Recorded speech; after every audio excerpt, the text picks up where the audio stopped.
Hello, everyone, and welcome. I'm Lauren Speranza, Director of the Transatlantic Defense and Security Team at the Center for European Policy Analysis, or CEPA, here in Washington, D.C. I'm so pleased to open today's discussion on the road to NATO for Finland and Sweden. Thank you all for tuning in. Russia's unprovoked and unjustified invasion of Ukraine has profoundly altered the European security environment for the entire transatlantic community, but particularly for Finland and Sweden, given their unique geography, history, and relationship to Russia. The war has reignited a political debate in both countries about their own security and foreign policy and triggered a notable shift in public opinion about the possibility for Finland and Sweden to join NATO. Following historic parliamentary votes this past week and weekend, it seems both countries are now positioning to formally apply to join the NATO alliance, ending decades of traditional military non-alignment. While both countries are already very close partners of NATO, this is a significant step that would have major implications for security in Northern Europe, for Finland and Sweden's roles in the region, and for both countries' relations with the US and Russia. To unpack these implications, I'm honored to welcome the ambassadors of Finland and Sweden to the United States, Mikko Hautala and Karin Olofsdotter, for a special conversation led by CEPA's distinguished fellow Ambassador Kurt Volker, who previously served as U.S. Special Envoy for Ukraine negotiations, as well as U.S. Ambassador to NATO. Thank you all for being here. Security in Northern Europe, and particularly in the Nordic-Baltic region, has been a core part of CEPA's work for the past decade. And in fact, we recently released a major report in two parts on Nordic-Baltic security called Close to the Wind. So I encourage everyone to check that out on our website. And so we're very pleased to be able to convene this timely event to continue discussing these important issues. With that, let me hand it over to our moderator for today's discussion, Ambassador Kurt Volker, who will formally introduce our speakers and begin the conversation. Kurt, thank you so much, and over to you. Well, thank you so much, Lauren. It is a pleasure to be here, and this is quite an auspicious day. Because we had last week the official confirmation, of course, that Finland is seeking membership in NATO. And I saw the tweet from Swedish Foreign Minister Ann Linde earlier today saying it's official in Sweden as well. So to unpack all this, as you said, we have no better panelists than the ambassador of Finland, Mikko Hautala. And we also have the ambassador of Sweden, Karin Olofsdotter, both of whom are great friends. And hidden in my bio, among the other things, is that I was an exchange student in Sweden and lived with a Swedish family, speak Swedish, and have enjoyed singing crayfish dinners in both Finland and Sweden. So looking forward to seeing these countries as members of NATO soon, so that we can invite more and more people to such wonderful crayfish dinners. So if I could ask first, and I'll turn it first to Mikko, because it was really Finland that started the train here this spring for the move toward NATO membership. So the obvious question is, why? Why has this changed? Why is Finland now doing this? Thanks, Kurt. And I think on top of the crayfish parties, you of course also have to visit sauna more often, which is part of the Finnish style. To your question, I think we had basically two reasons. One of the reasons was already Vladimir Putin's demands in December. I think he was basically seeking an arrangement, even sort of legal arrangement that would have stopped future enlargement of NATO. In Finland, that was basically, we concluded that if anything like this will be accepted, even in a political way, that would mean that Finland would more or less permanently become a kind of a second-class state with a limited degree of sovereignty in Europe, because it would have prevented us from joining if we so wish. And we basically saw this as a really damaging proposal by the Russians, and that actually already started the debate in our country that basically increased the importance of NATO, and it brought the potential NATO membership to the national discussion really early. And I have to say that I met with Russian Ambassador Antonov in January, and I already then told him that what you are now doing is actually is boosting the discussion, and if you do something even further, that will make sure that the train will leave the station. Second reason was the attack, obviously. it meant that our public mood, public support for NATO membership, basically overnight, it went from 25% more than 50. And of course, also the mood among the political leaders started to change fast. And I think that process has been consistent. We've seen now figures which are approaching 80%. So there's a very strong national support for membership. And I think the process we have had so far has been a thorough democratic discussion and decision making. So we go all the way in order to make sure that there's no stone unturned, and all the people who are part of this process can have their sort of concerns. They can voice their concerns and questions. So that is our democratic style of decision making. It takes time, but it also brings solid and sustainable results. But two reasons: Russia's demand to sort of paint us in the corner, and secondly, the attack on Ukraine, which was, of course, a game changer in Europe. Yeah. Well, let me ask you this. You said this would have been a limitation on Finland's sovereignty. And I think that immediately calls to mind Finland's post-World War II history. And so explain, as the ambassador of Finland here, to people in the US who may not have a fine understanding of this, what does the word Finlandization mean to you? And did it ever stop, or is it stopping now? What is Finlandization? I heard about Finlandization from the history books. It hasn't been part of my history, or I haven't had. It's not part of the current Finnish DNA. I think it never was, not even in the 70s. I think the term was actually used to describe the West Germany's policies towards the Soviet Union. But I think what we did in the 90s, right after the breakup of the Soviet Union, was we did join the EU. We started a long way of NATO integration. So we became partners of peace. We did buy F-18 Hornets from the US. And then we, of course, as an EU member, we developed a really close partnership with NATO. So I think we've been marching on for almost 30 years on this path. And I think already 15 years ago, we ended up in a situation in which we were already really close to NATO. We were basically members all in but in name. So we were close, we were fully interoperable. We took part in all the NATO crisis management missions. I think the same goes for Sweden too. So I think we've been moving on this path for a long time.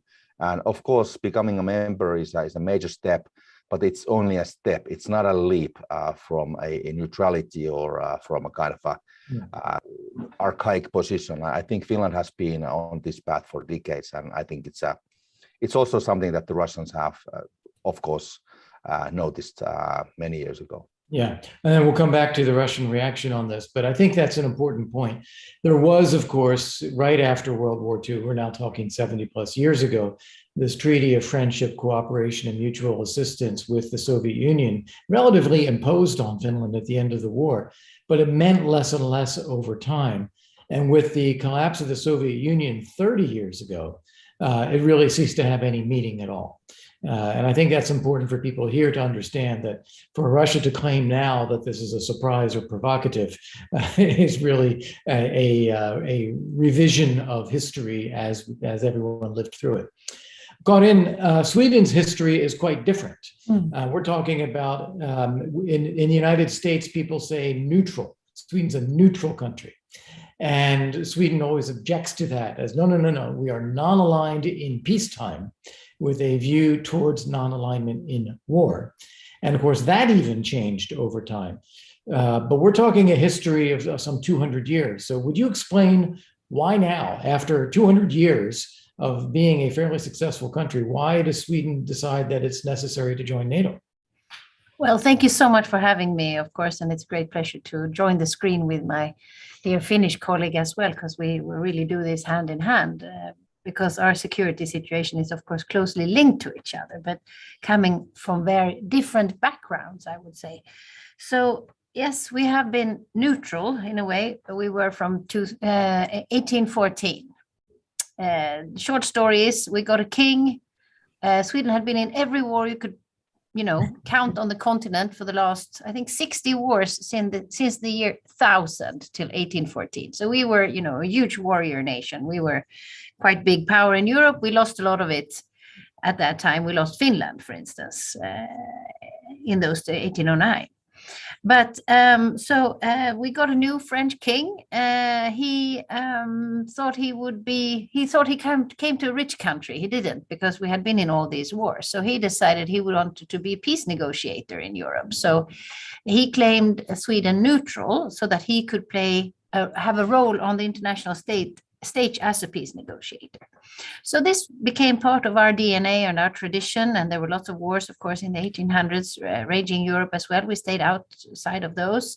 Same with the First World War and the Second World War. When the Second World War ended, we actually proposed a Nordic defense union.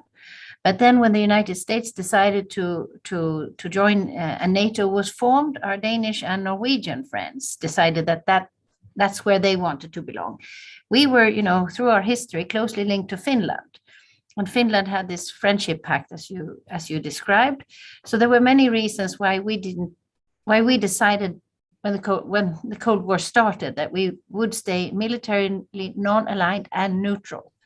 Neutrality was dropped when we joined the European Union. And just as Mikko described, things changed a lot with the fall of the Soviet Union. We thought, brave new world. I served myself in Moscow at the time.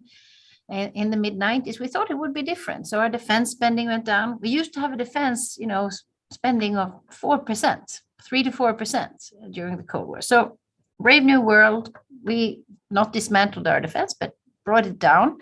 Then over time, from 2000 and onwards, we have seen a different Russia. We have seen tensions in our area, different, that have been slowly creeping up on us. So we have, from 2008 with the attack on Georgia, and then, of course, 2014 Crimea, we decided to really boost our defense. So we had a last defense bill from 2014 till 2025 with an increase of 80% of defense spending.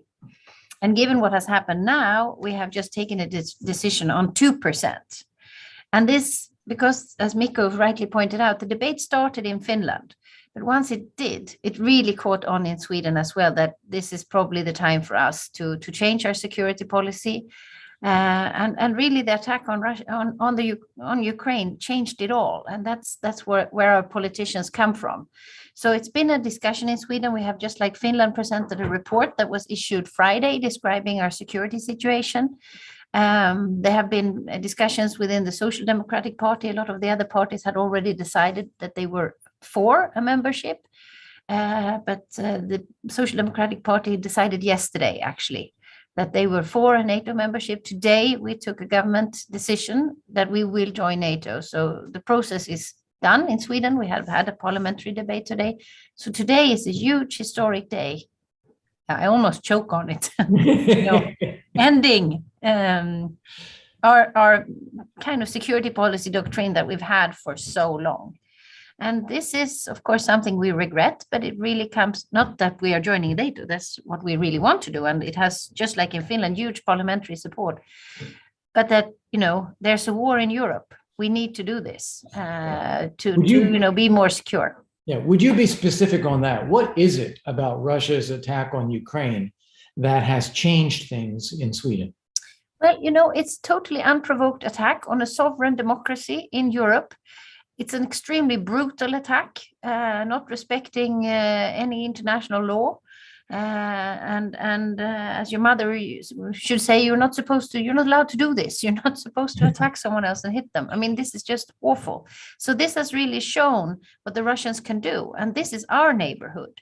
And we have, of course, seen, the last 10 years, how the tensions have increased. We saw, as I said, Crimea, we saw Georgia, we've seen cyber attacks and so on. So it's really been a changed environment and something we maybe naively thought we would never see. So it's a dramatic shift. It's gone extremely quick in my country, even though, just like Finland, we've been an enhanced partner to NATO. We've been in every NATO operations for the last 30 years. Since the Cold War, we've been in basically all the big UN operations. So we have really shown our solidarity, but we have always felt that it was important that we didn't join NATO to keep the region stable and safe. But things have completely changed. Right. And now the region isn't stable and safe. No. And I would add to what you said that Russia has attacked Georgia, it has attacked Ukraine twice, and it continues to occupy part of Moldova. So the lesson from this is that Russia is attacking countries that are not members of NATO, whereas it has not, thank goodness, and let's hope they never do, not attacked a member of NATO. And let's try to make sure that stays the case. So I guess I'd like to ask now both of you, so what's next? You have had significant consultations here in Washington with the administration and with the Senate. And your ministers have been a traveling roadshow all over Europe, meeting with NATO allies, including in Germany and in France and elsewhere. And we've heard some interesting things from Turkey over the past few days. So Mikko, why don't you go first and say, how do you expect the invitation process and the ratification process to unfold? And what are the timelines with that? Thanks, Kurt. Before I do that, I just want to sort of mention that actually the thing that we are now doing, applying for NATO membership, is actually totally in line with our many years long foreign and security policy doctrine. We have said already for 18 years that we retain the right to join in case situation changes. And I think all the parties, even those who were against joining NATO then, have always supported the idea that we have to be ready for that and we have to be eligible for membership if the moment comes. And then it was relatively easy now to conclude on 24th of February that yes, situation has changed. So basically we are not doing anything surprising. We are simply actually executing our 18 years old foreign policy doctrine. So that's important. So the next steps in the process, what we expect now is that we will complete the formal application, sort of the national decision making, and then that's going to happen most likely tomorrow in the Parliament. Obviously, it's an historic occasion, like Karin said, and basically all the MPs want to be on record on this issue, and that's going to take still some time. But then we will apply, and then of course we expect the next step as an accession talks will open, and hopefully they can be completed very soon with an accession protocol. And then I think the next stage will be, of course, the ratification process in different member states. We've been as prudent people, we've been, of course, testing the ground for many weeks already. I think we have received an overwhelming support, clear support from all the member states, including the US, and that has been also the basis of our decision making. That obviously we are not willing to apply a club that doesn't want to see us, but the signal so far has been that you are very much welcome. Yeah. What about Karin? What about Turkey's comments about the PKK and also about export restrictions? What did they say, and how do you respond to that? Well, first of all, I just want to underline that Sweden and Finland is doing this hand in hand. The process, handing in our letter of intent to apply. So this is happening together and in parallel in Brussels. And just like Mikko was saying, we've had super positive comments, and everyone I talked to in the Senate are, this is almost like their dream coming true that we are joining, because if you look at the map, Sweden and Finland are the missing pieces in the jigsaw puzzle when it comes to the defense of Europe. And also both Finland's and Sweden's defense capabilities are very, we are very strong, and now we're going up to, Finland has already been over 2%, we are going up to 2%. So we're really bringing extremely capable defense forces to the table in NATO, including we have, a huge defense industry for being a fairly small country, or medium-sized country, maybe I should say. So we really feel that we are also asking for security, but we're also really contributors to security in our region. But then when it comes to the expressions of Turkey, we've also heard, like Mikko said, positive noises coming out of all capitals, basically in all capitals in Europe, and even from Ankara before. So this took us a bit by surprise, but we are in very close consultation with the Turks. We have a delegation going to Ankara in the next few days to continue the discussions.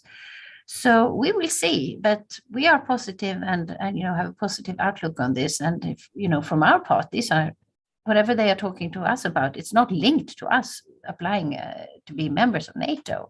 And we have a very strong anti-terrorist agenda and so on. And a lot of or most of the accusations that are coming out in detail from Ankara are simply not true.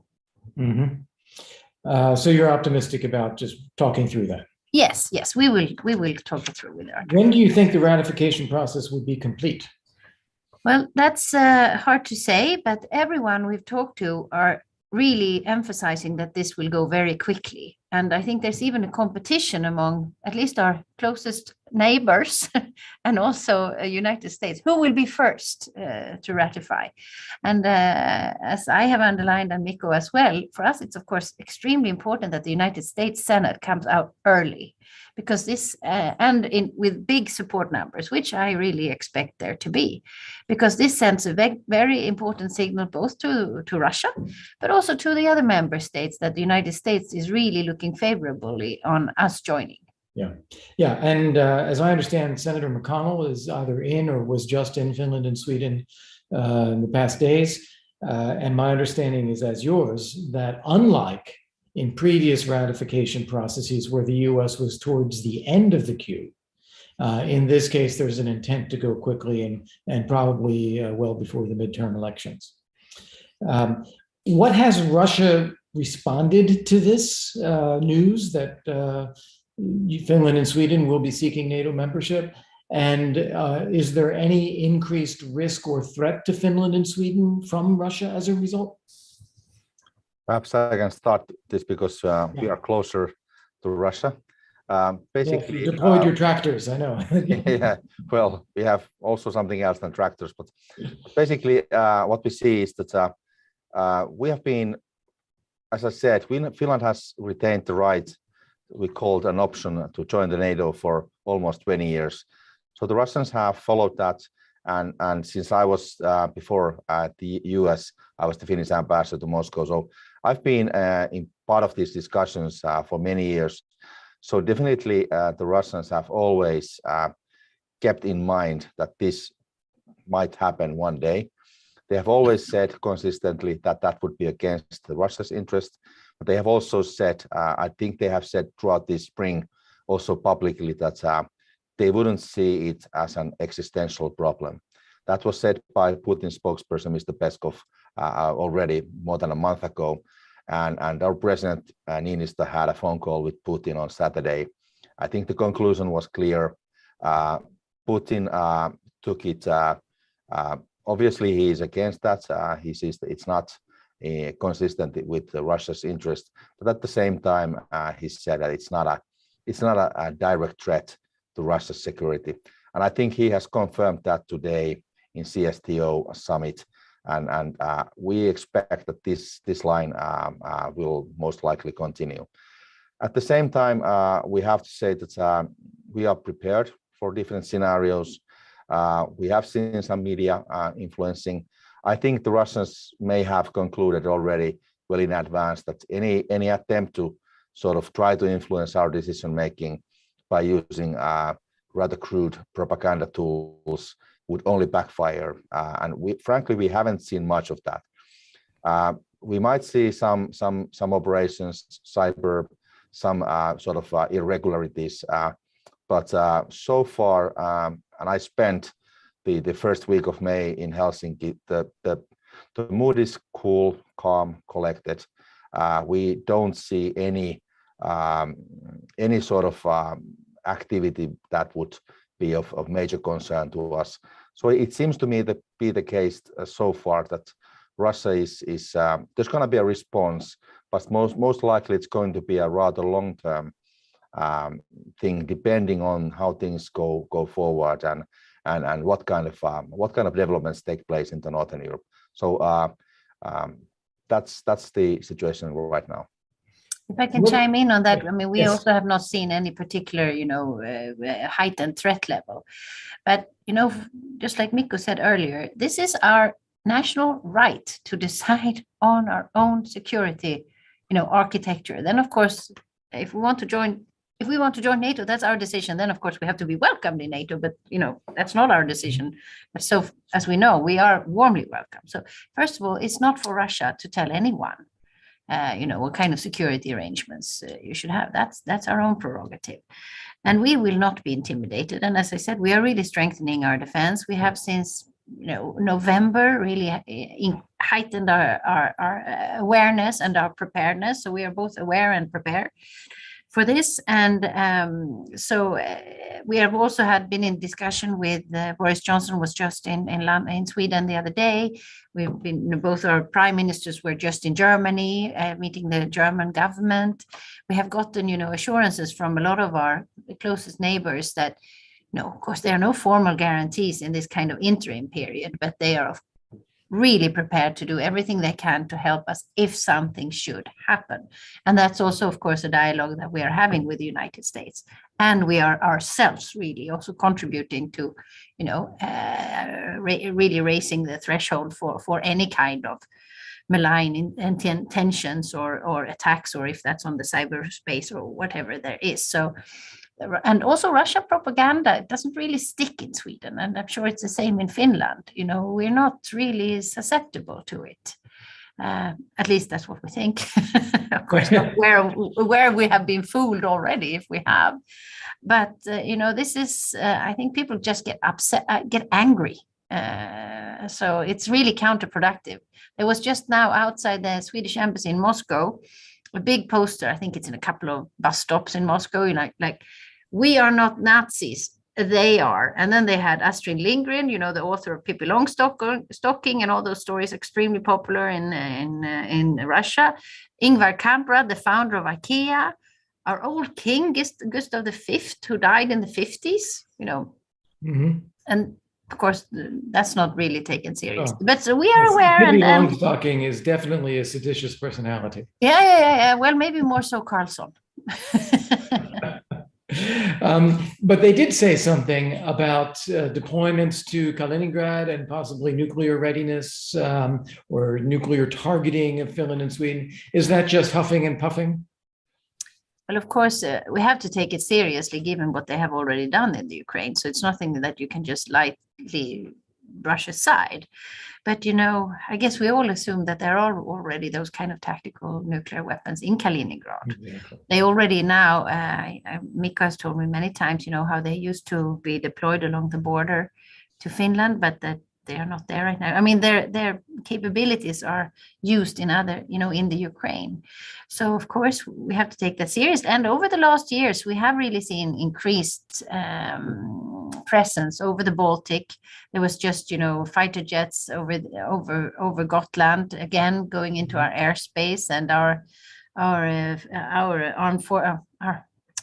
Gosh, I can't even speak. I'm jet lagged. Our fighter jets had to go out and escort them out of our airspace, as we say. So, we see that all the time. And of course, there's no accident to when it happens. Yes. And I think that's an important point that people here need to remember, is that Russia has been doing this sort of thing for years. Violating airspace, violating sea space, encircling Gotland, submarine incursions into Swedish waters, etc. So the saber rattling that we see now is public, but it's not actually materially different from anything that we've seen before. Are you doing anything with NATO allies militarily in this period? Mikko, I'll turn this back to you, but in the period between signing accessions of protocol and formal ratification, are you doing anything militarily to show more direct support of NATO individual states before NATO as a whole is there? And then to follow on that, do you anticipate deployments of NATO forces into Finland and Sweden in the future? Thanks, Kurt. I think what we are now expecting is further statements by a number of member states to support Finland and Sweden during the interim period. So this is what we are already seeing. We have it with the UK. We just saw the other Nordics gave their statement of support by all means necessary and so on. There's going to be most likely more military activities. We have exercises which are planned. They may be adjusted to situation, but frankly, we are not, as we speak, forcing any major change in the military deployment levels in our region, for a simple reason. We are not seeking that if we don't need it. If we need it, we will be seeking for it. So I think we do realize that first and foremost, it's our responsibility to make sure that we are safe. That's why we have done a lot of national contingency planning and continue to do so in order to be prepared for all the potential scenarios. But yes, some activities, but I think the level and the volume has to be fine-tuned according to the situation. Then down the road, we are now applying NATO to NATO without any reservations. So we don't have any kind of decided limits or kind of no-go areas. But I think it depends to be seen. We have to see how things go, and then that discussion hasn't even really started in Finland. So I think it's too early for me to comment on those details. But I have to say that a lot depends on how smoothly this process will go on, and definitely what will happen down the road in Ukraine, what kind of consequences that conflict will have. Right. So this is an important point, and I'm glad you brought it up. This is in NATO speak. What you said is no asterisks. Whereas, in various NATO periods of time and communiques, we used to have a couple of asterisk countries. Denmark at one point was such, because it did not accept the port calls of nuclear vessels. And eventually that was dropped. And Turkey at one time had one about terminology on how we referred to different countries.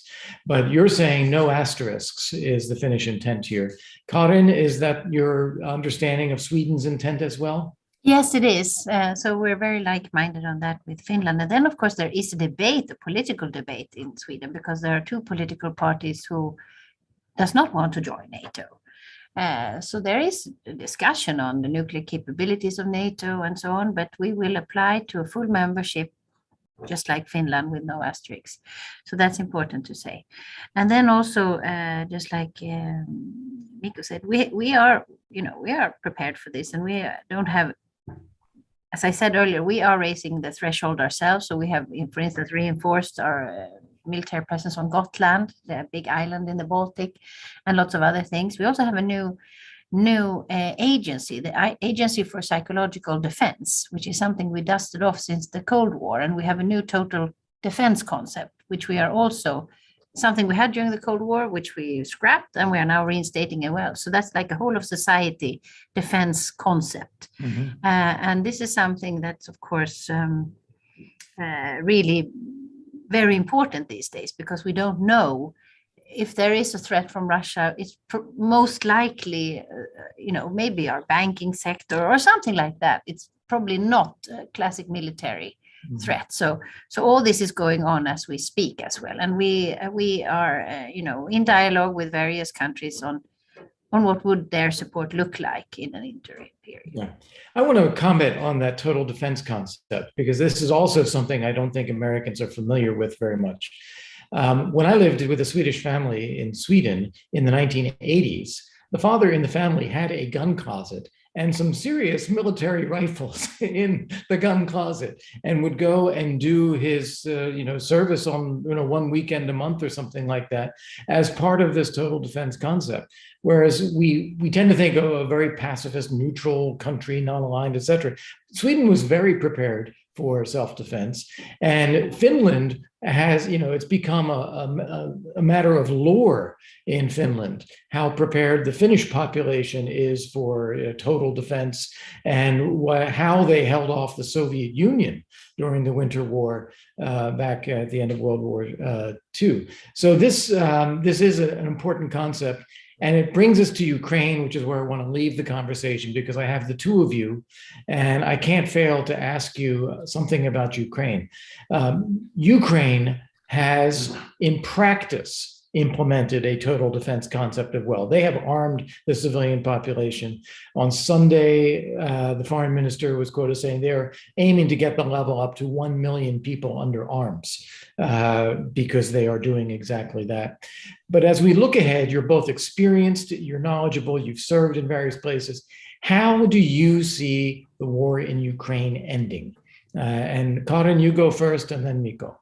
Well, I think it's extremely hard to say anything on that. And of course, the Ukrainian people have shown a bravery and fighting spirit that I think we are all admiring. And I hope that if we would ever be in the same situation, that my population or Swedish population would act the same. And as you said, we kind of have it in our spines that we are prepared. But for us, it was gone for a little while, but we are revamping it. So I think it's extremely hard to say. There are so many geopolitical factors that plays in how this ends. We are all, doing our utmost to help the Ukrainians with as much military equipment as possible. At the same time, we know that there are also limits to what we can do, because we also need to think about our own protection. There are long lines to buy ammunition these days. It's a production. Producing ammunition is very hard. We all have also the global value chains when it comes to, defense. It's easy, but it's not easy at the same time, because the stockpiles are going down, and we also must look at our own security. And then we have the whole energy package. How will that play into effect? How do the sanctions really play out in Russia? I just was home in Sweden last week for the head of ambassadors meetings. And I talked to my colleague in Moscow, and she said in Moscow you can't really feel it yet. So when do they feel it in Russia? When does this really have an effect, all the sanctions that we have taken? Then I just read, I don't know if you read it in New York Times the other day, a really interesting article about India, which was all of a sudden buying 700,000 barrels of crude oil from Russia when they didn't do it half a year ago. Then the oil is refined in India, and guess who buys it? A lot of European states. So, there's so many factors to this whole game. So I don't want to predict how it ends. I hope it ends soon. I hope it ends with two men, with Ukraine intact as it was, with their territory intact and so on. But I think it's really hard to say. Okay. And Mikko, any thoughts from you on how it ends in Ukraine and what it means? Yeah, thanks. I've been serving in Kiev and still speak fluent Ukrainian, so I also follow really closely what happens in the country. My take would be that most likely the conflict is going to be a long-term one, for a simple reason. I think Ukrainians have everything to lose, and they can't lose it. I think they, if those dynamics that you described, Kurt, that they are calling up more men, and if they keep on getting the support from all of us as they have been receiving it so far, I think they have the will, and they will have the means to prevent any major military takeover of the country, and I think they can actually manage quite well. Then on the Russian side, politically, I don't see, at least yet, a kind of a political recognition of the fact that this war is unwinnable with the resources available right now, and I don't know when that realization takes place, but I think my own sort of assessment is that Russia cannot give up on this conflict, at least yet. I think that's why it's long term, because it's gonna demand a lot of time and unfortunately a lot of casualties before there's a realization that something else has to be found, because this war is unwinnable with those levels. So I think it's a kind of a stalemate situation, and frankly, it's hard to see what kind of political developments, mainly in Russia, would kind of change this in the short term. Yeah. Well, thank you both very, very much. This has been a fascinating conversation, very timely. It is indeed a historic day, and I wish you both all of the best of luck, which, as we know, luck comes to those who plan, and you've both done extraordinary planning. So we look forward to how this unfolds in the weeks and months ahead. Thank you so much, and we look forward to being in touch again on a future SIPA event.